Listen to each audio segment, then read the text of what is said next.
Labas rytas. Šiandien sugalvojau, senai neįrašinėjau video, kol vairuoju, tai sugalvojau, kad būtų pats laikas, nes vakar labai gražiai man atsispindėjo tema, apie kurią galima būtų pašnekėti. Ir aš manau, kad jinai aktuali ir svarbi iš tikrųjų visiems. Tai vakar kalbėjau su vienu žmogum, kuris turi labai aišku požiūrį į pasaulį. Paprastą požiūrį į pasaulį, kaip sako, balta, juoda, gera, bloga. Paprasčiausią vertinimą, be tarpinių variantų, labai tokį šoninį variantą, sakykime, ne per viduriuką, nesubalansuotą, o labiau tokį skirstymą, ne? Tai man asmeniškai atrodo ir yra specialistų, kurie laikosi to požiūrio, kad visa tai yra išmokti mūsų vertinimai per gyvenimo eigą. Kas yra gera, kas bloga, kas galima, kas negalima, kada aš esu geras, kada aš esu blogas ir panašiai. Ir mes atrodo uždedame įvykiam, kažkokiam žmonėm, patys savo, tarsi etiketės. Na, tam tikras, šitas yra taip, o šitas yra taip. Ir tikrai nemaža dauguma žmonių su tokiu požiūriu pragyvena tikrai ilgą laiko tarpą, galbūt net visą gyvenimą, praktiškai nematydami vidurinio varianto, ar ne, ir labai kategoriškai skirstydami. Tam tikrų gyvenimo etapų pas mane irgi buvo taip, kad aš labai skirščiau dalykus į gerą ir blogą, aš esu gera arba bloga, kiti yra geri arba blogi, įvykiai yra arba geri arba blogi ir tiesiog toks mąstymas. Bet gyvenimas išmokė kitaip.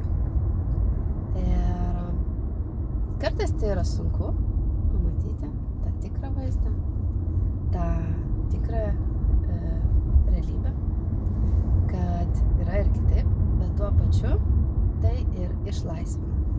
Kodėl kartais sunku? Todėl, kad kartais yra sunku pripažinti, koks gyvenimas, koks pasaulis, kokie žmonės yra iš tikrųjų kompleksiški.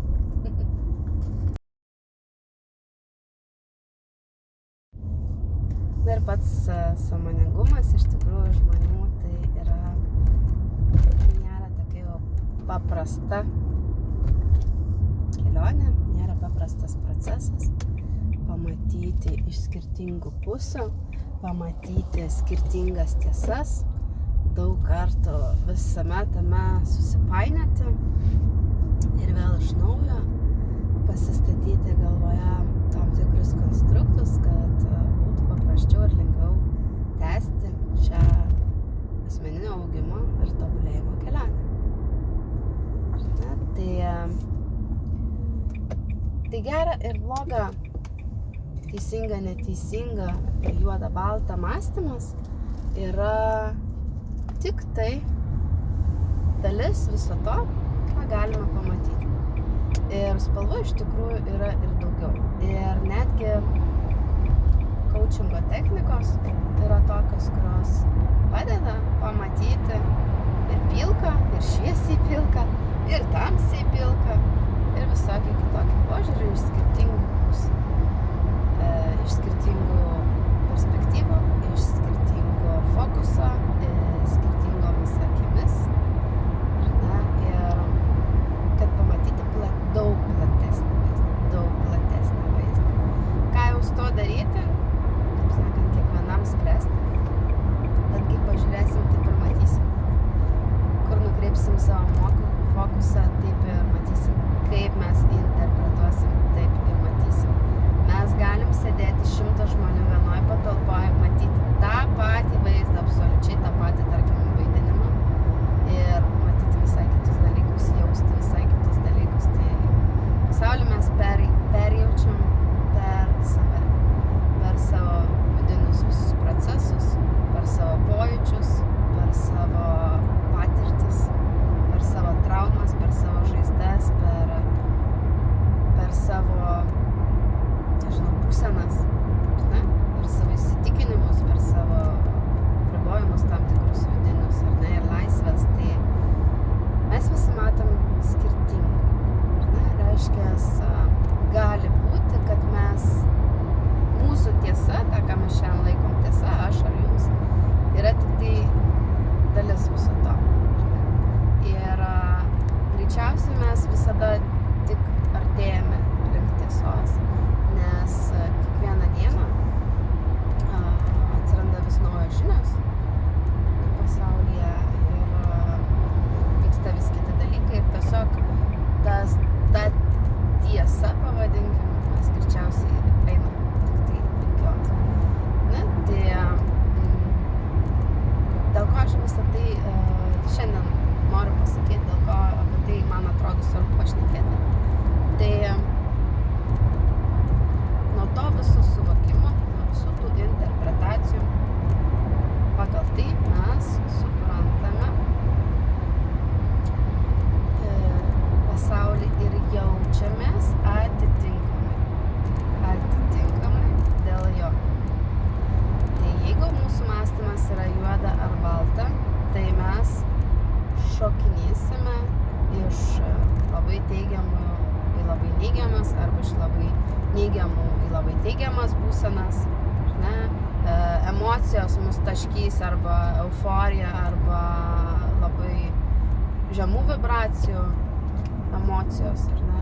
Tiesiog bus sudėtingiau gyventi ir mūsų gyvenime nebus balanso, ramybės, galbūt harmonijos tiek, kiek norėtųsi. Todėl, kad štai toks rėmelis, per kurį žiūrime į pasaulį. Na, tai jeigu norite daugiau emocijų, kurios yra labiau lygioj linijoj, jeigu norite ramesnio, taikesnio, gražesnio tokio viduje savo gyvenimo, daugiau tokių, sunku apibūdinti, nes tą jausmą jaučiu iš tikrųjų, tą tiesiog vidinės ramybės. Tai teks į savo pasaulį įsileisti visas spalvas ir pamatyti, kiek čia yra kompleksiškumo, kiek čia yra kampų, kiek čia yra dimensijų ir priimti tai. Protui gali tai atrodyti kiek sudėtinga, bet ilgainiui tai tampa įprasta, tai tampa tarsi kasdienybės dalis. Iš pradžių tai nauja, svetima, baisu. Vėliau atrodo tik dar labiau, kad ir kaip viskas kompleksiškai ir sudėtinga, atrodo viskas dar tik tai paprasčiau. Tai tokia šiandien mano žinutė jums. Jeigu įdomu plačiau apie būtent šitą požiūrį ir norėtumėt praplėsti savo sąmoningumą, matyti plačiau, mąstyti plačiau, priimti viską kitaip, ne tik su etiketėmis, o iš tikrųjų kaip yra, tai rekomenduočiau De Martini Proveržio patirtis knygą. Labai gera, labai stipri knyga. Ir ypatingai atlikti pratimus. Pamatyti, kaip yra iš tikrųjų. Pajausti, kaip yra iš tikrųjų. Išgyventi, kaip yra iš tikrųjų. Ir išmokti balansuoti. Todėl, kad antraip gyvensite tam tikrose iliuzijose. Pavyzdžiui, kurios tarp kitko kels daug skausmo. Pavyzdžiui, kad gali būti tik gera gyvenime ir niekada bloga. Ne, kad gali būti tik tai tobulai viskas ir niekada nebus jokių iššūkių, problemų ar kažkokių tai reikalaujančių sprendimų. aplinkybių. Štai galbūt.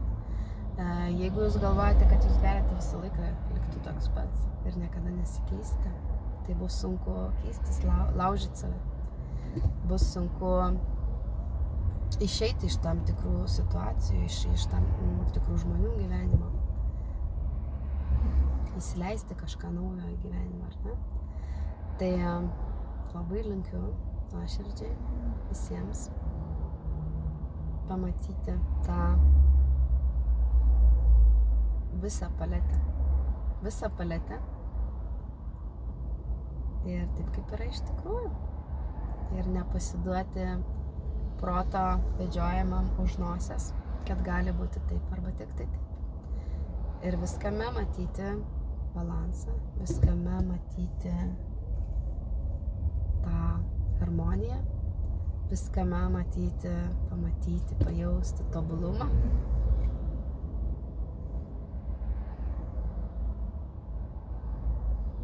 Atrasti tą dalyką. Ir ypač atrasti tai visą tai savyje. Išlaisvinti save, išskleisti save. Ir būti laimingesniems. Išmokti nesipriešinti ir priimti viską. Visas patirtis, visas emocijas, visas pamokas, visus išgyvenimus perleisti per save ir pasilikti tik išmintį. Taip, kad apkabinu ir linkiu jums pamatyti viską taip, kaip yra ir pajausti.